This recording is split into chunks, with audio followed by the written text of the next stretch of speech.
ang mga resibong nakalap ngayong hapon. Sa cellphone video na ito, nakuha sa loob ng isang bahay sa Caloocan City noong August 22. May salo-salo ang isang pamilya, ang birthday celebration. Naunsyamin nang dumating ang isang babaeng bisita na hindi raw imbitado. Maya-maya pa, sinita ng babae ang mga nakaupo sa kapagkainan. Yung babae mo, ulos na kayo dito.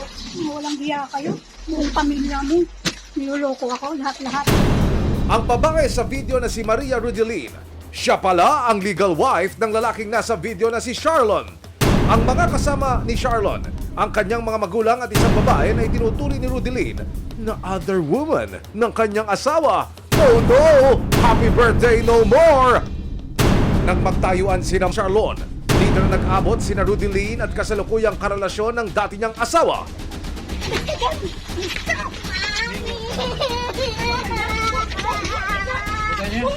Huwag ganyan yan. Bata. Ang anak ni na Rudelin at ni Charlon maririnig na umiiyak at umaawat sa kanyang mga magulang.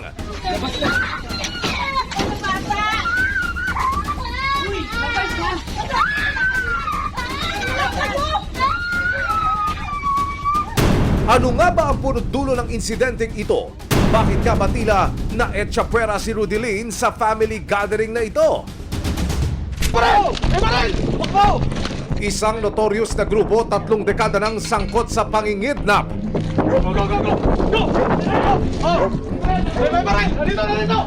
Nagkakasikraw ng lagim sa Metro Manila at iba pang bahagi ng Luzon. Isa sa mga leader, tinaguri ang top 5 most wanted sa buong bansa. Pero malapit na raw matuldukan ang kanilang operasyon kasama ang resibo.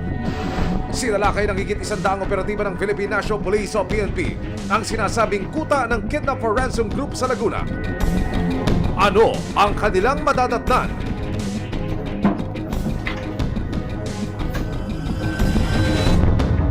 Oh, ganda. Uy, napakadami. Ano mang reklamo, bibigyan tugon. Bawat hiling at problema, hahanapan ng solusyon. Ito ang bago ninyong sandigan, hindi palalampasin ang mga tingwali at maling gawi. Dito, walang ligtas ang abusado at lalong walang lusot ang may atraso. Dahil ang lahat, hahanapan natin ng resibo. Magandang hapon, ako po si Emil Sumangil. Isang masayang birthday celebration sa Caloocan na uwi sa sakitan. Sa cellphone video na ito, sa gitna ng celebration, dumating ang isang babae na wala naman sa guest list. Yung babae mo, ulos na kayo dito. Walang hiya kayo. Buong pamilya mo. Niloloko ako, lahat-lahat. Ang babae sa video na si Maria Rudelin, siya pala ang legal wife. Present sa salo-salo ang dati niyang asawang si Charlon at ang di umano'y bagong kinakasama ni Charlon. Nang magtayuan ng mga bisita, dito na nagpang-abot si Rudelin at kasalukuyang karelasyon ni Charlon.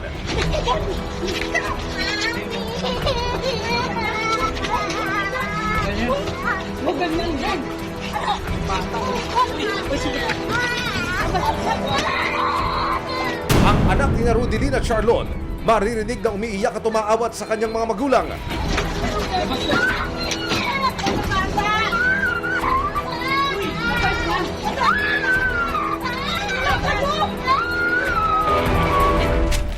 Kwento ni Rudelin, 2017 nang magsama at ikasal sila ni Charlon. Nagkaroon sila ng isang anak.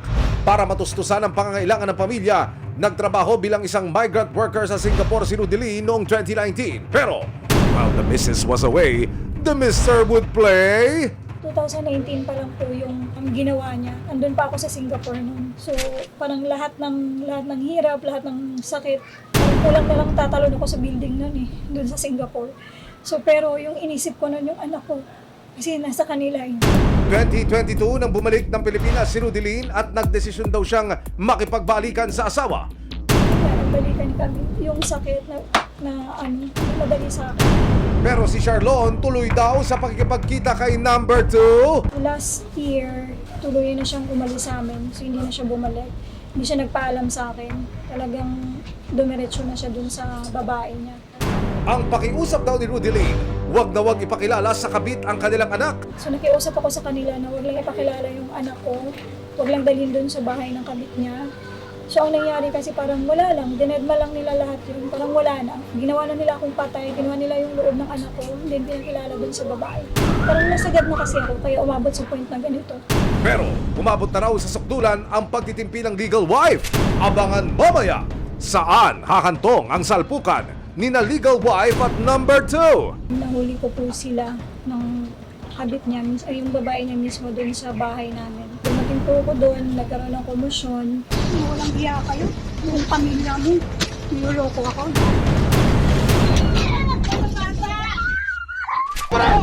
Susunod, isang notorious na grupo 3 dekada ng sangkot sa pangingidnap.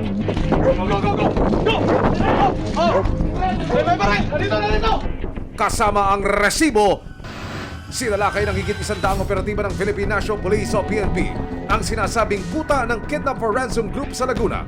May aksyon, ebidensya, resibo, walang lusot ang may atraso. May aksyon, ebidensya, resibo, walang lusot ang may atraso. June 4, 2022, dalawang magpinsang Chinoy o Filipino-Chinese ang dinukot sa Tondo, Maynila. Yung dalawang magpinsan, on the way sila sa isang customer nila. Galing sila sa isang customer nila nung nakidnap sila, no? Ayon sa Philippine National Police Anti-Kidnapping Group o PNP-AKG, mula Maynila ay dinala ang 2 biktima sa isang liblib na lugar sa Laguna. Talaga shock na shock kami nung nakidnap yung dalawang magpinsan na batang-bata pa, no? Businessman. 100 milyong piso raw ang hiningi ng kidnappers kapalit ng kalayaan ng magpinsan. Ang pamilya ng mga biktima umaray sa laki ng halaga. Matapos ang mahigit 10 araw, June 15, 2022, matagumpay na na-rescue ng PNP-AKG ang 2 kidnap victim, pero ang mga suspect mabilis na nakatakas. They were rescued actually sa tulong ng mga kapulisan natin sa local and with our anti-kidnapping group. Naging joint effort to Pero bago pa makapuslit, naplakakan ng mga pulis ang getaway vehicle ng mga kidnapper. Sa bayan ng Pililla sa Rizal, nagkaengkwentro ang mga pulis at ang grupo ng mga kidnapper. And the part of the group, yung Kidnap for Ransom group, sa Madriaga group, Apo. 2 ang namatay sa kanila. Sa kasamaang palad ay namatay sa engkwentro ang isa sa mga miyembro ng PNP-AKG na si Patrolman Joshua Lingayo. Siyempre, siya nga may isang ina, narigat, nasakit, natanggapin, nga natay di anak ko. Sa investigasyon ng PNP, lumalabas na ang mga nasawi ay miyembro ng isang notorious na sindikato, ang Madriaga Kidnap for Ransom Group. Ang leader ng grupo, kinilalang si Ramil Madriaga. Paano nyo ika-classify ito, sir? Well, they are notorious. In fact, pag tingnan mo yung history nila, they already served their yung previous actions nila, criminal acts nila. And then again, bumalik sila. So, talagang notorious. Ayon sa nakalap naming resibo, taong 1996 nang makasuhan si Ramil Madriaga dahil sa pagdukot sa isang Chinese businessman. April 30, 1997, guilty ang naging hatol ng Pasig City Regional Trial Court sa 3 akusado para sa kasong kidnapping for ransom at ang hatol, death penalty. Pero taong 2003, pinawalang sala sila ng Korte Suprema. Mula noon, business as usual daw ang grupo. Saan ho nakabase ang operasyon nito, Chief PNP, sir? Based on our intelligence report, lumalabas po, nakakarating pa sila sa Pangasinan and Region 3, 4A, and 4B, and also in NCR. Kabilang nga sa naging biktima nila ang magpinsang Filipino-Chinese na na-rescue sa Laguna. Kaugnay nito, sinampahan ng kasong kidnapping sina Ramil Madriaga, Ronald Alivio, Jaime Patano, Ervin Bernados at Richard Babagay. Ayon pa sa PNP, plano na naman daw mambiktima ng grupo. Yeah, that's what we are getting. Kaya talagang hindi natin nilubayan. Pag hindi namin tututukan to, marami at marami pang magiging biktima. Kaya bago pa man makapag-regroup sa bisa ng warrant of arrest nitong July 13, 2023, tinunton ng PNP-AKG ang hideout ng mga Madriaga. Nang makarating sa Rizal, hindi na sila nakapalag. Isa-isa nang inaresto ng PNP-AKG ang 5 suspect na sina Ramil Madriaga, Ronald Alivio, Jaime Patano, Ervin Bernados at Richard Babagay. Habang pinoproseso sila sa opisina ng PNP, si Madriaga biglang hinimatay.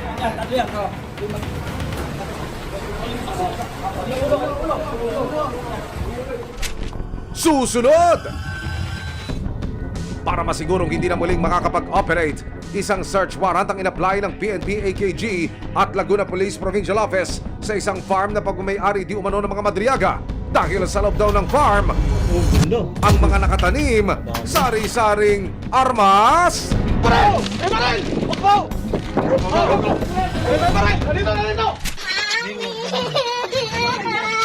Ang sama ng loob ni Rudilin, may isa pa palang hugot.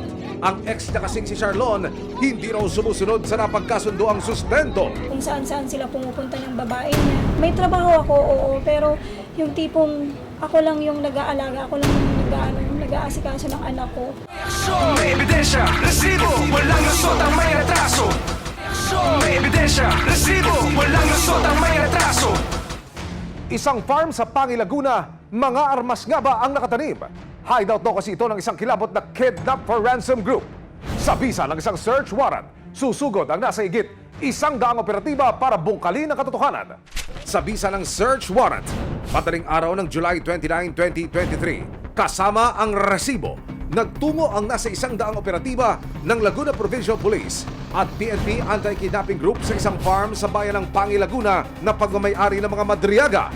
Ang mga nakatanim daw dito, mga armas, delikado. Ibig sabihin, Chief PNP, itong farm na ito hindi lang basta farm, kundi para safe house. Lumalabas po, talagang pag tinan mo yung profile, talagang mahirap pasukin. It's 8 kilometers away from the road.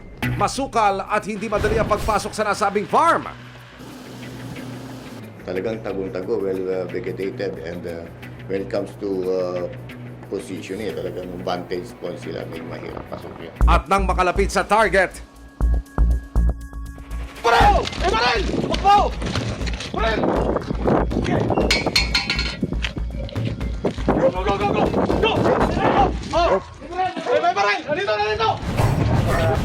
agad pinadapa ang gwardya ng farm na nakilalang si Jonathan Arante. Nakuha kay Alan ng isang automatic rifle. Sa bahay, Ikaw ba si Edwin Prestado? inihain ng search warrant sa caretaker ng nasabing property na si Edwin Prestado. Meron kaming search warrant laban sa iyo for violation of RA 10591 o pag-iingat ng mga hindi lisensyadong baril. Matapos ipaliwanag ang pakay, nag-umpisa ng maggalugog ang Laguna Police at AKG. Unang ginalugad ng mga pulis ang sala ng bahay.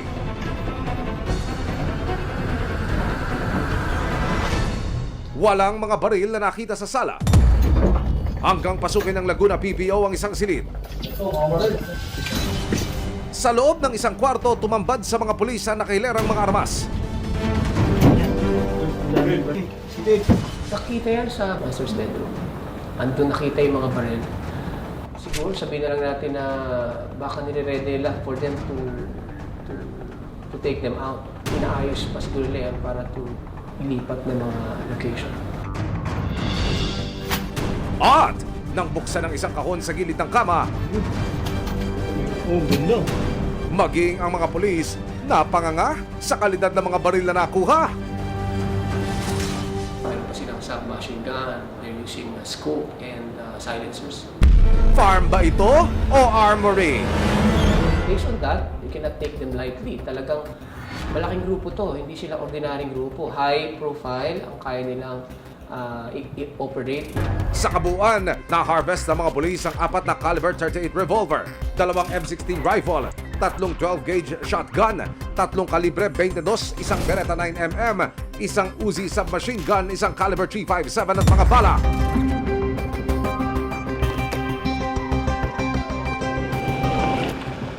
Kasalukuyang nakapiit sa Laguna Provincial Police Office ang mga nahuli na sina Alan Lauranciano Guevara, Edwin Prestado at Jonathan Arante. Naharap sila sa kasong illegal possession of firearms and ammunition. Pero ang depensa ng mga nahuli, Ako kasi tagapakain ng mga aso doon lang. Kaya yun, nandoon ako. Alam ko lang ganyan. Uwi na ako ma'am. Wala po akong alam. Kasi kung may alam po ako, hindi na ako lumapit doon. Chief PNP, anong kaso ang inihain nyo laban dito sa mga suspects, sir? Well, for committing yung violations sa crime natin for RA 10591, it's a violation of yung firearms and ammunition law natin. Samantala, sinubukan ng aming team na hinga ng panig si Ramil Madriaga hinggil sa mga nakumpiskang baril sa kanilang farm pero tumanggi siya magbigay ng pahayag. Sa pagkakadakip ng Madriaga Kidnap Ransom Group at pagkakakumpiska ng kanilang mga armas, tila nabunutan ng tinik ang ilang naging biktima. Tatta, tanakulong, lagyan ng patay, iti anak ko. Tinarag-anan basit, ti baro kong kay panuno ko. Talagang kinagagalak namin at pinagpapasalamatan namin ng AKG. Umaasa silang ito na ang umpisa ng katapusan ng halos 3 dekadang paghahari ng notorious Madriaga Kidnap for Ransom Group. June 2022, iniwan si Rudelin ng kanyang asawang si Charlon. Ang dahilan, may number 2 si Mister. Ang pakiusap lang daw ni Rudelin, huwag ipakilala sa kanilang anak ang bagong karelasyon. Pero umabot na raw sa sukdulan ang pagtitimpi ni Mrs. Nang malaman niyang isinama ang anak niya sa isang salo-salo kasama ang number 2 ni Mister.